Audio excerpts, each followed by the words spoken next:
I think he did give it a fair crack. I think with the right direction, he'd be a pretty incredible James Bond. Yeah. What?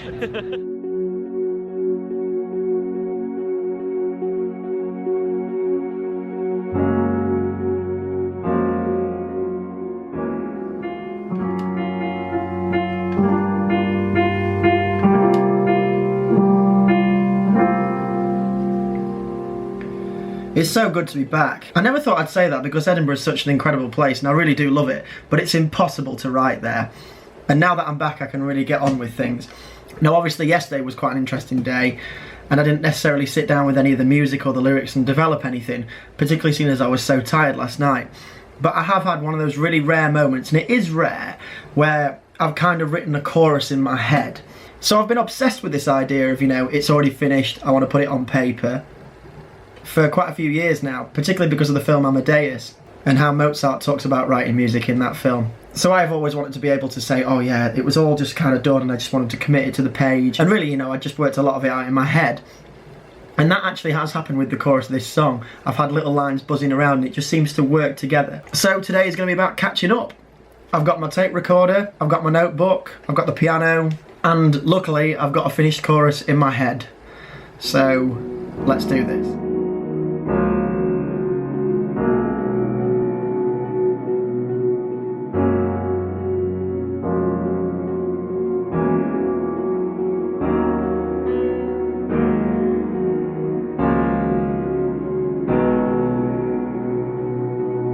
Aside from having the chorus finished in my head, it's worth mentioning that nothing has gone my way today so far. It's just one of those days, including this. I have one of these water bottles that allows you to put some kind of fruit or vegetable in the middle so that you can have water of that variety. So today I've used cucumber, so I'm having some cucumber water.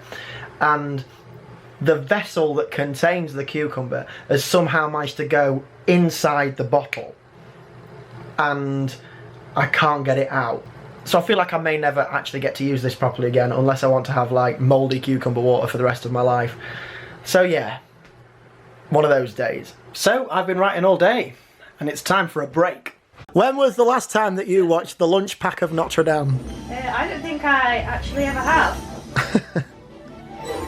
Have you seen the Lizzie McGuire movie where Tinkerbell at the end of this is Lizzie McGuire? No. The cartoon. As opposed to Hilary Duff. People at school used to call me Lizzie McGuire. Well, that's not your name, is it? Right, starting quiet.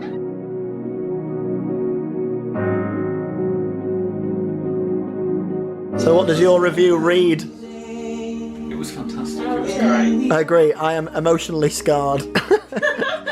Legitimately do not remember it being that traumatic when I watched it when I was a small boy. Yeah, well that's it. I mean, like, there's everything there. What is this song? I do not remember this at all. This fits with the feel of the Is this Taylor's Oldest Time sung by Phil Collins? No, it's Celine Dion. Yeah. Wow, I really do love that film actually. I haven't watched it since I was a kid, so it was great to get back into it. It's amazing how much of it I actually remember. And genuinely, I do wonder whether that should be a universal film. That's a topic of discussion right there. That is terrifying in places, genuinely terrifying. I would argue that the beginning of that film is far more traumatic than Up. I know that might stir a couple of you, but I do think that's true.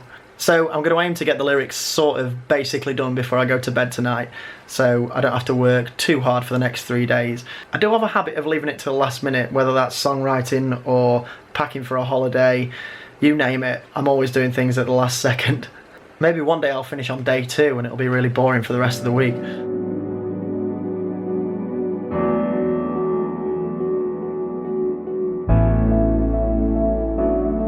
Good morning. It's a surprisingly warm day in Yorkshire, a little bit close as we say. So I was up quite late last night just working on elements of the song. Like I said, I wanted to get certain bits done before I went to bed, but I haven't by any means finished it. And I do need to keep moving forward. So I've decided to start putting together the logic project for the song and start building the musical elements of it up, because I have got an idea of how I want it to sound. So I'm going to sit for a little while and do that now. I do think I'm going to take a slightly more modern approach with it, and I'll talk about that later on. You might be able to hear that my voice is a little bit croaky, and I'm not really sure what's going on there. I don't know whether being in Edinburgh and being surrounded by people has made me come down with something. I don't know whether it's my hay fever, but either way, something is happening to my voice. I'm doing all the right things to look after it, so I've been steaming this morning. I've had a lot of vitamin C, like a tremendous amount of vitamin C. But really, I've just got to wait and see what happens. So it's probably a good idea for me to hold off the vocals for another day or so anyway, unless I want to record it significantly lower than what I actually normally sing. I have already moved this song from E major to A major, just to use a certain part of my voice for the chorus, which is not something I've actually done before.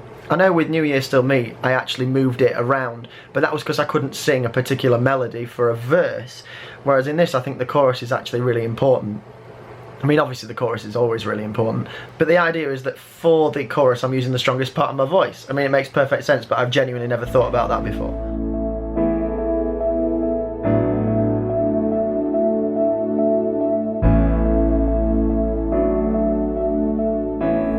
So recently, as I was flicking through social media, I found a post from John Mayer, which was almost like a songwriter's manifesto.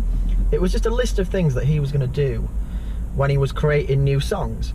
I don't know why he's done it at this particular time of year, I don't know why that's relevant to him, but whatever floats your boat. But one of these things was to always embrace modern music techniques. And I think that was quite interesting, because he was basically saying, you know, keep up to date with what's going on. But I guess what he's saying with that is a good song is a good song. You can write it in any way you like, but providing you frame it in a current or relevant way, because I want to say that, I want to say relevant rather than, you know, a hit. Because I think it's impossible to write a hit formulaically. But you certainly can create a record that is relevant, that is culturally relevant, that embraces all the elements of the zeitgeist, in terms of production and in terms of things that are being talked about generally in lyrics and things like that. I mean, don't get me wrong, certain themes always remain constant. So for example, loss of love is prevalent, or indeed finding love. But providing the instrumentation and the production is modern, or modern and trying to break a little bit of new ground by using retro type sounds, which is something that I guess I'm trying to do a lot of the time. I don't need to tell you that though, because you know that I'm always trying to create music that is a little bit retro sounding. I do prefer older music. As a general rule, I don't tend to listen to the radio at all. I don't tend to listen to a lot of modern music. And I'll admit that this project has changed that a little bit. I certainly have started going through the charts on Spotify and seeing what's going on. But when it comes to recreational listening, I do genuinely listen to a lot of older stuff. So I've just been looking over the lyrics that I've been writing, and I'm so glad that I'm taking my time over this. I may even change little lines just before I sing them, because last night I came up with the second half of the first verse, and I came up with just a pretty simple rhyme, and I've been thinking about it all day, and I've actually come up with something that works a lot better, and it just required a little bit of time to sort of reflect. And at times it looks like I'm just sort of going, oh yeah, well it'll happen, the song will come together. But in this case, genuinely taking the time over it has yielded a much better lyric. At this point I'm still putting together the track, and I'm happy with how it's sounding. I'm starting to employ some modern production techniques, but I am genuinely going to have to put some time aside at the end of the project to carry on with those kind of things and experiment a little bit more. Really, by the end of today I ought to have the track down underneath for me to sing on, so that I can leave that last day to do all that kind of editing. I'm not entirely confident that will happen, but let's see. Also, I've been having a lot of vitamin C today, and I've been doing everything I can to rest my voice, apart from obviously talking to you now. So hopefully, if I get a good night's sleep, I should be in reasonable voice to sing tomorrow.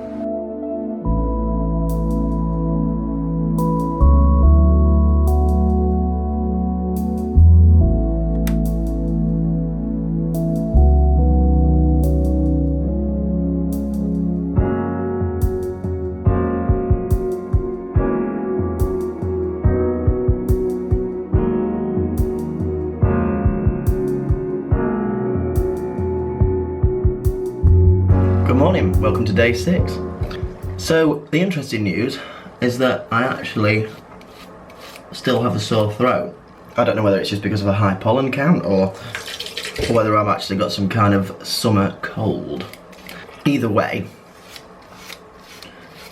I'm going to wait another day before I record any vocals on this track, for the simple reason that I think I'm just going to wear my voice out. So my aim today is to get absolutely everything done apart from the vocals. So tomorrow is about mixing and just the lead vocals. Because of the state my voice is in, I'm tempted to try something different with the backing vocals, maybe use a vocoder or something like that. That's sort of quite modern, isn't it? It's certainly new to me anyway. I'm yet to use a vocoder on anything. This time I'm using the vocoder to solve a problem, but it's as good a reason as any, really, isn't it? I'd be interested to know how effective vocal rest actually is in these scenarios, because it's one of those things where people say, oh, you know, carry a notepad around with you, don't talk all day. It's obviously going to be quite hard if I'm vlogging. I always do this as well. I always have too much shaving foam up here. Like, under my eyes, I mean, on my ears, legitimately. When am I ever going to get hair like there? Maybe I do, actually. No, I do not. But yes, I'm going to do my best to rest my voice today. Let's see how that goes. So I'm just about to watch a video called Logic Pro X Rhythmic Gating and Stutter Effects. I'm watching this because I want to create some of those glitchy rhythmic sound effects that you hear in songs nowadays. That makes me sound really old, doesn't it? I watched a bit of this tutorial yesterday and I think it's the sort of thing that I'm trying to do. So I'm going to watch it now and then hopefully apply some of those effects to the track.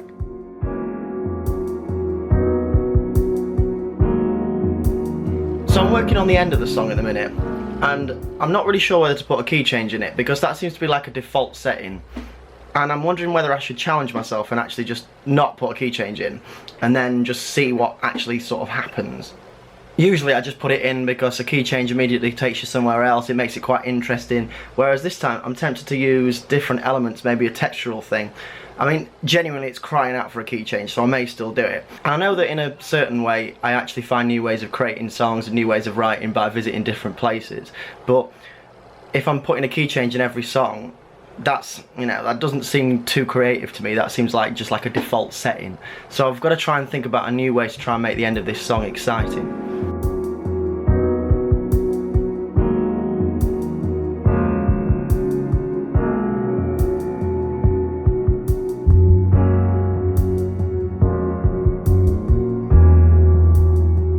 It's good to be out of the studio, you know, even if it is just to run a couple of errands, just clear my head, start thinking about how I'm going to end this song. At the moment I'm kind of leading towards like a coda, i.e. like a totally new section at the end that sort of either fades out or, I don't mean like a literal fade out where someone pulls the master volume down and you can hear the DJ's voice in your head saying, oh, that was Geoffrey Hewitt with his latest track.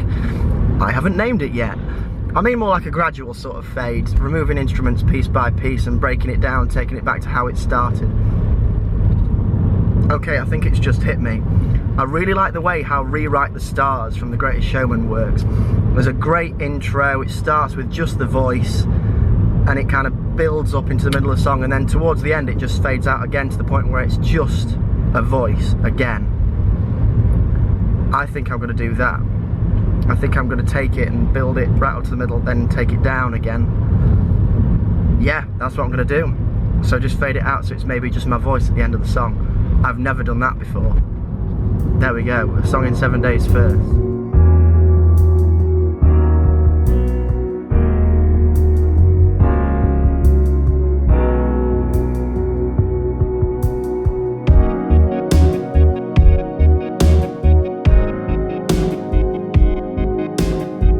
Okay, so I've tried using the vocoder and it really doesn't work. I think I'm just going to have to layer up some backing vocals, and again, I'm not doing that today. As you can probably hear, it's still really, really croaky. As well as working on the structure and making it sort of fade out towards the end and go down to just the voice, I also have started adding some orchestral stuff into it. So I'll be honest, it's got a bit of an interesting sound to it. I certainly think so anyway.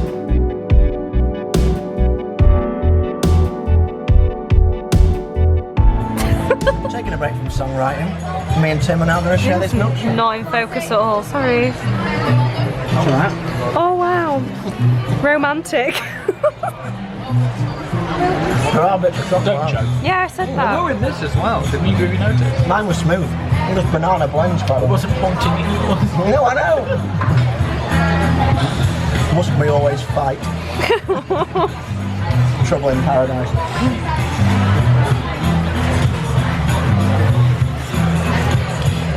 This is definitely a drink so thick you eat it.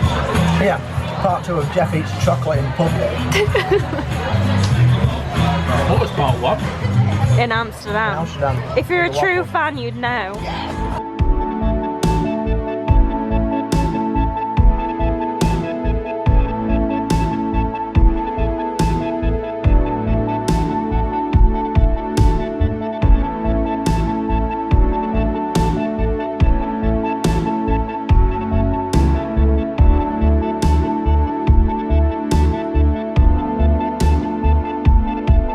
Good morning and welcome to the final day.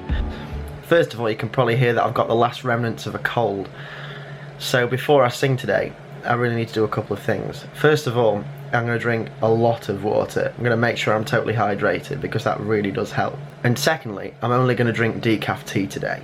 I'm really going to put myself in the best possible situation, not going to dry myself out. I'm almost getting to the point now where I feel like my voice is in reasonable condition. I think I'll probably leave it another hour and I'll probably steam before I sing. But I am getting to the point where I should set it up to make the vocal recording as comfortable as possible. So obviously the first thing I want to do with that is get the microphone onto this stand. But in the recording studios that I've worked in before, there is a lot of sort of pre-processing that goes on. So whether that's a bit of equalisation, a bit of compression, a bit of what they call courtesy reverb, in order to make the performer feel as comfortable as possible. I realised this the other day that I don't tend to perform when I'm in this room, I just tend to just sing. And there is a big difference, people will tell you that. And it's because this is a room where, you know, I produce music, it's where I play piano, there's all kinds of things that happen here. It's not just a room for singing. So the other day, when I was at a wedding in Denmark, I was actually in this great hall with a piano in it, and my friend Sam was playing the piano and I was singing, and I was like, wow, this sounds really good in here. And I would argue that I was probably singing better in that scenario than I was when I normally do in this room. So with that in mind, I want to create that kind of big space where I feel like I can actually sort of let the sound develop in here with a bit of courtesy verb, if you like, and hopefully that'll yield a much more natural performance. Well, at least I think it will anyway. So in previous instances I've made myself feel a little bit more comfortable by sitting down, and I think with this particular song, because I've tried to put it in a strong part of my range, it's better if I stand up. So that's going to be the first step, setting it up so I can actually be at the right height for it.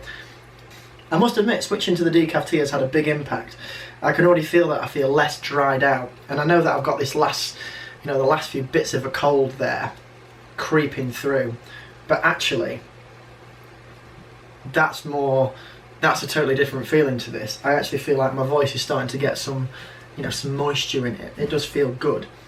That seems totally fine. So yeah, we're almost ready to go. So it's just going to be a case of waiting another hour, getting some more water in me, then I can start singing. We're all ready to go.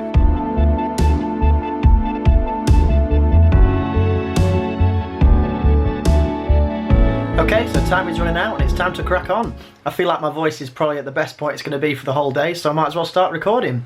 So here we go. Take one. Never done that before. Why am I doing that now?